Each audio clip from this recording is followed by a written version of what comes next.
Hi everybody, I'm Julie, and today I'm going to teach you the top 3 things that you need to know in order to make this mushroom keychain.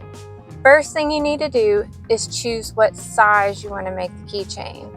Now this particular one I made 2.5 inches long and just under 2 inches wide. I wanted it to be big enough to be substantial and eye-catching, but also small enough to where it could fit easily into a purse or into the pocket of a hoodie. The second thing you need to decide is how thick you want your keychain to be.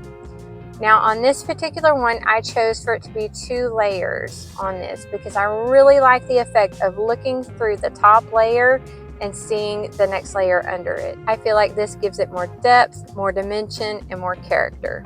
And the third thing you need to know. By the way, if you like this video, go ahead and like and subscribe and send it to all your friends. Alright, the third thing you need to know in order to make this keychain is the color that you want it to be. This is an opportunity for you to really personalize the keychain. You can put initials, you can put someone's name, you can really decorate this however you want. This is where you let your creative juices run wild, and be sure to have fun with it and enjoy the process. That's it. Those are the 3 top things you need to know to make this keychain. I hope you enjoyed it. Follow me for more tips, and I'll see you in the next video. Bye.